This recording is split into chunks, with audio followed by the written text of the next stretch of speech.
Assalamualaikum warahmatullahi wabarakatuh. Halo guys, perkenalkan nama saya Faris sebagai host di podcast Kena, dan di samping saya ada Salman sebagai co-host, dan di sini ada narasumber kita yaitu Tante Bella. Pada hari ini kita akan membahas tentang keluarga dan suku. Sebelumnya terima kasih banyak kepada Tante Bella yang sudah mau menyempatkan waktu untuk mengikuti podcast hari ini. Pertama-tama, Tante boleh menceritakan tentang keluarga berikut suku Tante. Ya baik, Assalamualaikum warahmatullahi wabarakatuh. Terima kasih adik-adik sudah mengundang saya sebagai narasumber di podcast yang ini yang bertema keluarga dan suku. Jadi sesuai pertanyaan tadi, diminta untuk menceritakan tentang keluarga dan suku ya. Ya alhamdulillah di sini saya sudah berkeluarga dan punya 2 anak.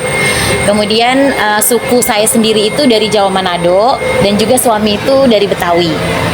Kira-kira seperti itu. Karena sudah diketahui suku Tante, sekarang coba Tante ceritakan tentang pernikahan Tante. Setelah menikah, Tante dan suami berkediaman di rumah Tante atau di rumah suami Tante? Ya, jadi kebetulan setelah kami menikah, kami berkediaman di rumah orang tua suami. Karena memang suami saya itu memberi saya arahan untuk istri itu ikut suami. Jadi pada saat setelah menikah, saya dan suami itu tinggalnya di rumah orang tua suami. Itu kira-kira sekitar 2 tahun saya ikut di orang tua suami. Dan kemudian kami memutuskan untuk mandiri dengan punya rumah sendiri. Seperti itu.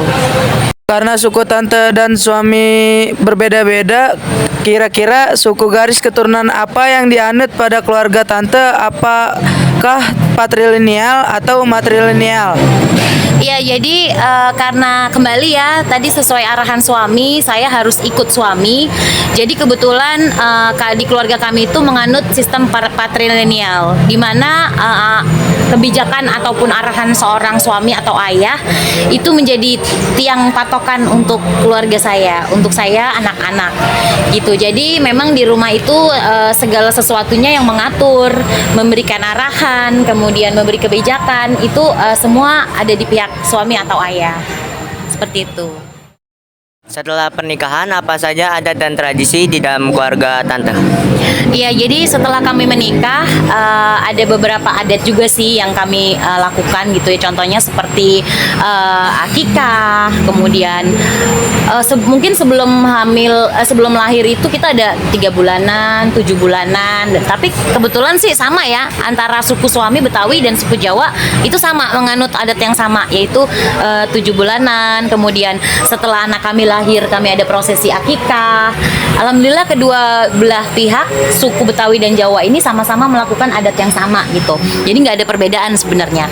Terus kemudian setelah anak kami beranjak dewasa, kami melakukan khitanan. Itu pun juga sama ya, antara adat Jawa dan juga Betawi sama-sama ada adat khitanan itu gitu. Mungkin itu ya. Jadi kayak memang nggak ada perbedaan sih, hanya suku aja yang beda, tapi adat sih tetap sama sih. Kalau untuk setelah menikah gitu ya. Bagaimana kebajikan Tante dan suami Tante dalam pembagian warisan pada keluarga Tante? Iya, kembali seperti yang tadi saya sampaikan bahwa kami menganut patrilineal ya. Jadi memang semua kebijakan, kemudian keputusan, arahan itu semua ada di pihak suami atau ayah. Jadi saya pun mengikuti suami mengajarkan saya bahwa dalam pembagian warisan itu kita harus berkiblat kepada Al-Quran, pedoman kita gitu ya, dimana Islam mengajarkan kita untuk membagi warisan itu laki-laki itu 2 kali lebih besar daripada pihak perempuan gitu. Pada saat Tante menikah, apakah menggunakan adat Jawa atau mungkin mengikuti adat suami, dan apa saja tradisi atau adat yang ada dalam pernikahan Tante? Ya, jadi pada saat acara prosesi pernikahan itu, alhamdulillah kami menggunakan dua adat yang berbeda gitu ya.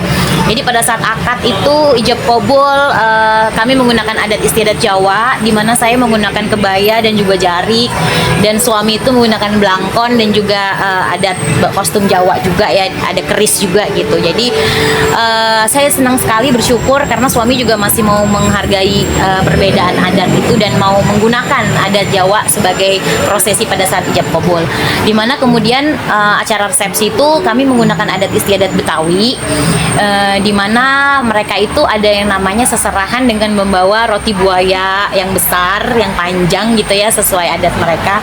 Kemudian adanya juga pagelaran lenong, kemudian ada pagelaran dangdut gitu. Dan di situ saya juga berusaha untuk menghargai adat suami, sehingga dalam prosesi pernikahan kami itu alhamdulillah kami sudah sangat bersepakat untuk kedua belah pihak menggunakan adat istiadat masing-masing. Oke, sekian podcast hari ini. Terima kasih untuk Tante Bella yang sudah sempetin datang untuk ke podcast kami dengan tema keluarga dan suku. Terima kasih guys. Wassalamualaikum warahmatullahi wabarakatuh.